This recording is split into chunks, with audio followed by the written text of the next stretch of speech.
What is up? Welcome back to the channel. It is now day 3 of the Budget Coyote build. If you guys don't know or haven't been following, I am doing a Coyote swap on my 89 Foxbody on the cheap. So far, we've got the engine in, front suspension, we've got a tubular K-member, speed engineering long tube headers, and we finished up the trans cross member. We got a drive shaft in it, and today is wiring day. So actually last night, my brother and I started laying out the harness and just kind of getting an idea, and we actually did start stripping it down some, and we actually did run into a little bit of a change in my original plans. My original plan was to make this completely standalone and get rid of this. Here is the BCM, the body control module. I was going to get rid of that and just run the computer and have the engine harness come off of it. The trans harness would come off the computer. It would just have a few wires they needed to run, like ignition switch, OBD2 port. But something I'm doing on this car, or going to try to do, is actually use the F-150 gauge cluster. So that means we have to keep the BCM, or at least I'm 99% sure we have to keep the BCM. And so that's going to add, or make it to where you got to keep some more wiring in the harness. The way I'm tackling this at this point, we laid it out. We found the back of the harness that went towards the back of the truck. And we've pulled out all of it went this way, it come off of this plug. But we've pulled out all of the light harness. That's all this wiring here is from the actual harness. We pulled out all of the light circuits, ABS circuits, horn, anything that's not needed to run the engine, or that the BCM doesn't need for any information for the gauge cluster. So I'm going to keep just trimming this thing down, getting rid of the stuff I know is not needed. Once I'm done to that point, we'll probably lay it up on the car, wire it in, hook up power, and then I'm going to start playing with HP tuners, deleting the PATS, passive anti-theft system, off of it. Are you going to help me? Sure. But start deleting off stuff. That way I can verify the car still runs as I'm deleting things off of it, and just get this harness as small as we can. So probably going to be a lot of time lapses in this video because, you know, wiring is not the most entertaining thing in the world. So as I figure out things, I'll update as I go, and pop in and out.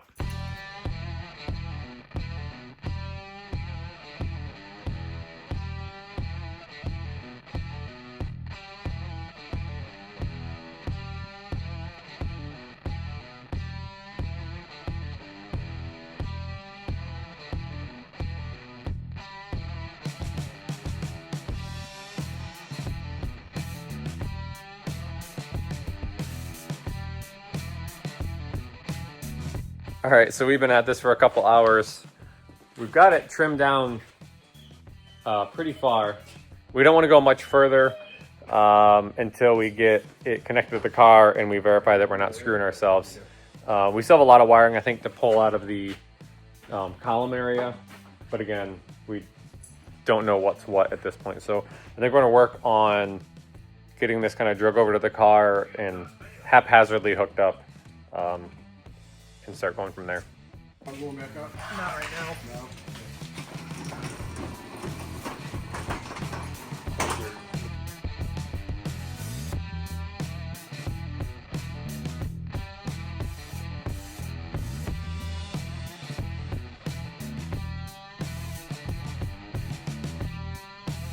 No. Technically, you didn't fail in the week to do this. It's who's swapped. Talking about failing? I'm just saying, the haters that are out there are hating on you. Where's the computer at? See if we can launch the airbag through the ceiling. Okay. Something's Hazards? clicking. Oh, just Is that recording? We don't have. that was a throttle We don't body have crank. moving.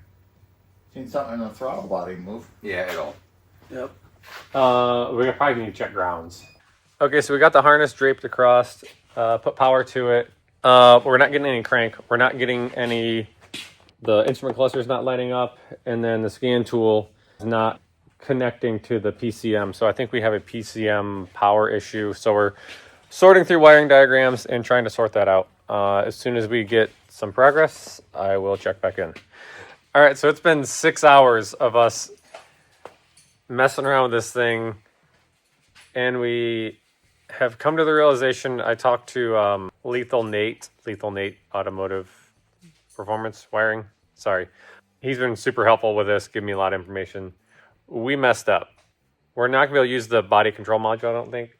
We've got to kind of undo our screw up and sort it out from there. So it's missing vital parts. yeah, Like, apparently Ford runs the passive anti-theft system through everything that it can, and we're missing components to it. So, and that's if we wanted to retain the BCM. And I wanted to retain the BCM to run the gauge cluster. Thought it'd be kind of neat because it's almost the same size as the Fox. I think that's way more headache now than it's worth. So we need to try and figure out how to backtrack and just make it a legit standalone. All right, so we're calling it a night with this wiring. Hey, get out of the wiring, dummy.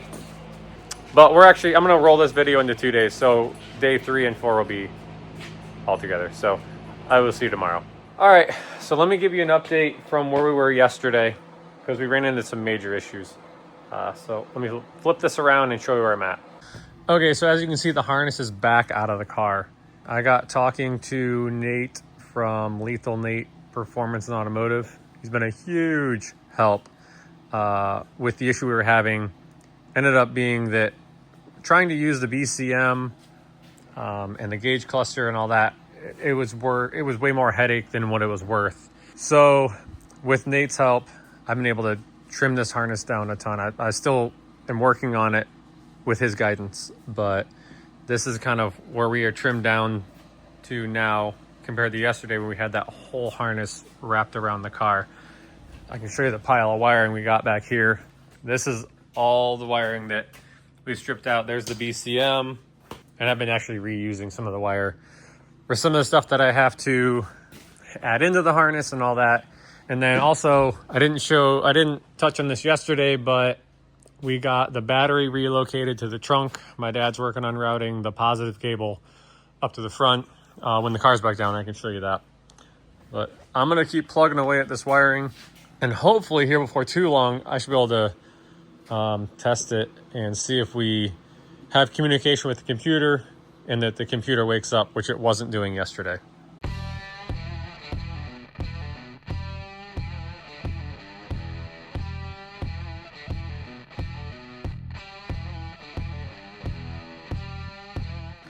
Okay, so I just did some preliminary tests on the system, put power to it, connected a scanner to the OBD2 port, and hooked up my ignition source. Scanner connects to and talks to the PCM, and we have voltage present on the injector coil plug here. I should be able to now connect it to the car. The problem I have now is that I was talking with Nate more. The version of HP tuners that I have, which is an MVP i2, won't do what I need it to do. I need a 3. So I'm checking around, trying to see if anybody has an MVP i3 to be able to disable PATs. I will not be able to start the car until I disable the passive anti-theft system. All right, so I wanted to touch on the wiring also. If you want to do more of a budget routed wiring scenario on a Fox Coyote Swap, or any sort of Coyote Swap, to turn the factory harness into a standalone, what I suggest doing is reach out to Nate at Lethal Nate Performance and Auto. I'll put his information in the description down below. I'm not going to give you every specific detail of what I did because he's the one that helped me out. It's his business, so I don't want to rob business from him. He's been super helpful, super great to work with. He's got all sorts of videos he's been sending me. I talked to him on the phone. What I recommend doing if you want to do this, contact him and go about it that way. It's not difficult to do. You need to have some electrical knowledge, but it's not difficult to do. Just time consuming, and just got to be careful what you're doing. So I'll give you a brief overview of what I did. So very long story short, we removed everything out of the distribution box that we didn't need. We deleted the BCM.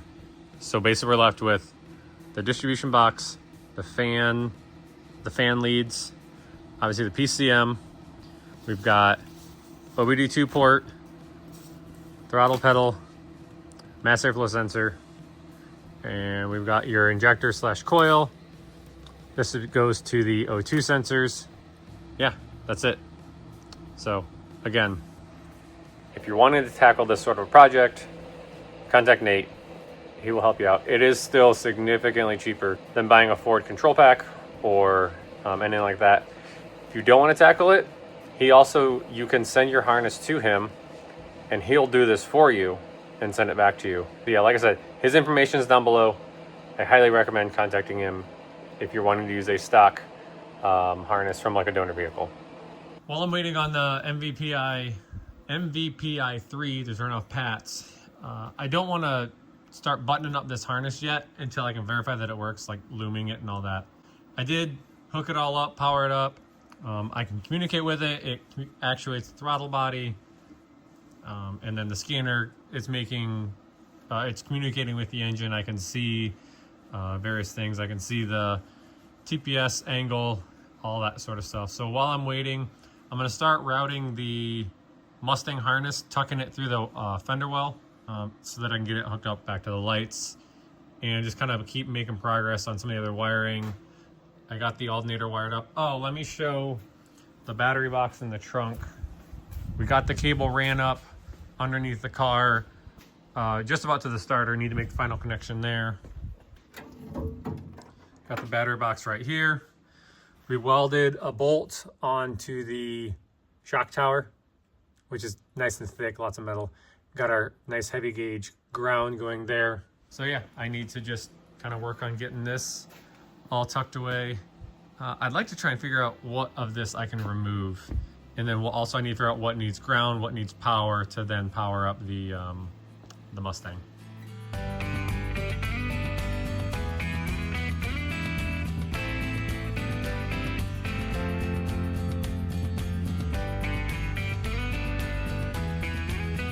All right, so I got the wiring. There's this oval cutout in the fender well here. So I just turn this wiring and I'm shoving it all down through here. The only thing I'm doing is I cut the tape back a little bit because we have the fluid level sensor, whatever, low fluid sensor for the master cylinder right here. And it was gonna be too short the way I had it. So if you just cut the tape back and just pull back on it, you get a few more inches out of it. So yeah, I'm gonna send this back down through there and hopefully I have a little bit more. I can get this down in there a little further with this being back further.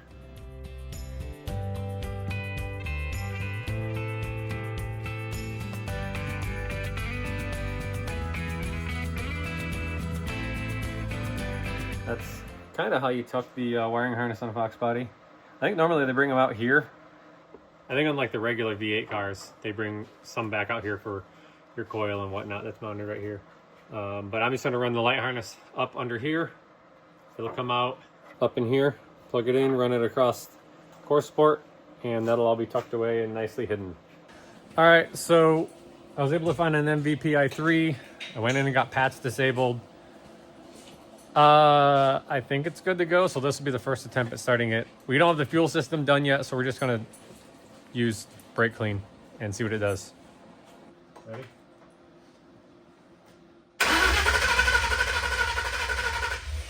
This work? I went and double checked the PATs on HP tuners.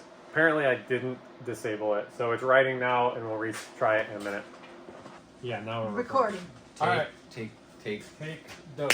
17.3. Ivy, where's the wire? Horrendous. Boom.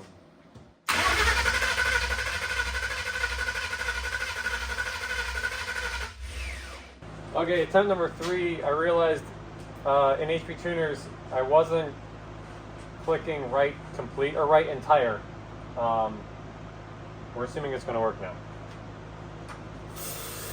I think it's got plenty. What was the intake off of it?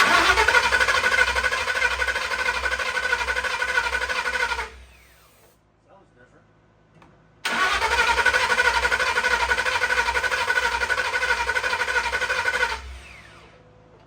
Let's check spark again. Actually, hold on. Let me just check this. I don't first. think you need to check. I can tell you it doesn't have spark.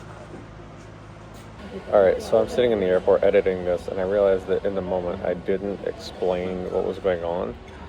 We finally figured out why it wasn't writing the PATs disable. I needed to download a beta version of HP Tuners and then get a patch. I finally did that, but in the instructions when you're doing it, it says if you do not follow these instructions correctly, you can brick your PCM. So the following moments that you're going to see is us thinking that we bricked the PCM and then coming to the realization that we didn't and that we weren't disconnecting our ignition wire like you would turning off an ignition switch. Let's give it a whirl. Alright. It's recording because that would suck. Turn the throttle. Unplug it, plug it back in. This might suck.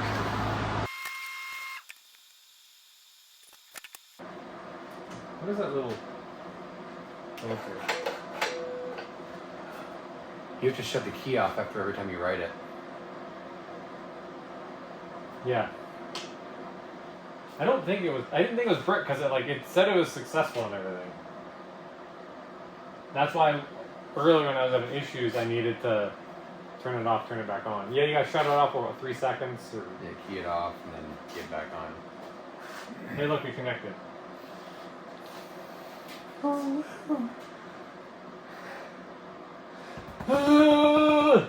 Alright.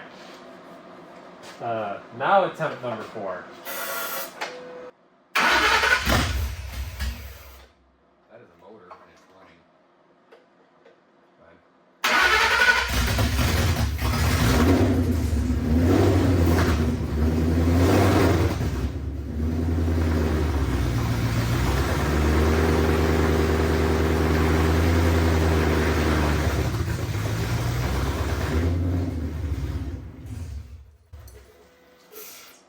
Motor runs. Let's do this because we can. Because we're doctors that don't get paid the same amount. Oh, injectors. See if you can put your earlobes and see if they're. I mean, they're definitely not quiet injectors, so. No. I mean, freaking Ford had them silenced.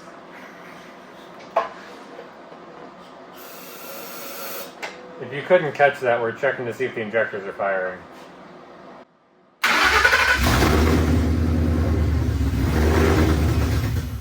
Oh yeah, 100%. Click, Okay. click, click, click. Get some fuel pressure to it and this junk will run. Alright. Doggers. It runs. Attempt 678,400. It was only, honestly, 4.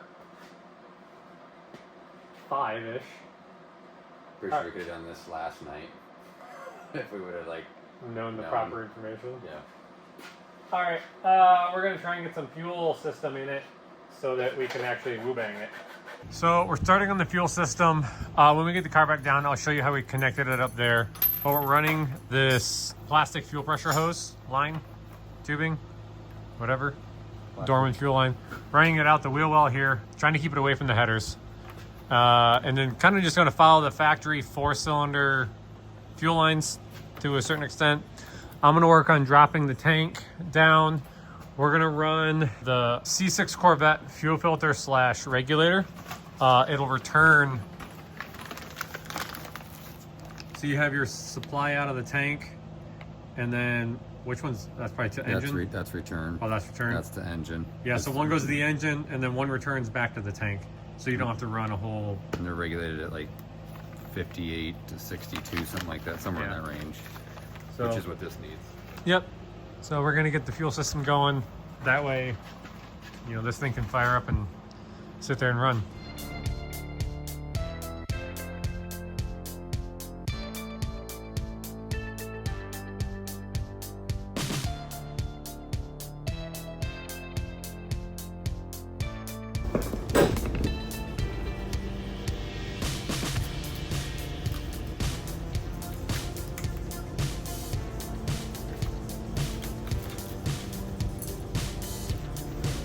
Wasn't comfortable?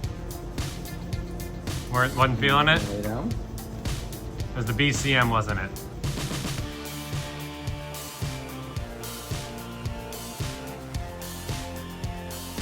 All right, pump's out. We'll have to order one and get it here in the morning because it's way too late to get a pump, but there you go. We did notice the strainer was broke off the bottom. Not that it matters. All right, so after 2 days of battling with this wiring, finally got this thing to fire up. We kind of got to call out a night. We're out of parts. We need to get the rest of the parts for the fuel system. And once we have that, the car should be able to, well, I got to wire in the ignition switch, but yeah, then the car can start and run. So we need to finish cooling system, bleed the brakes, steering shaft, shifter cable, exhaust is, you know, that's whatever. Mount the computer and button up all that harness. Transcooler, oh, the brake push rod. And then just kind of nut and bolt the thing because lower control arms are still loose, stuff like that. So that's gonna be it for this video. Tune in tomorrow.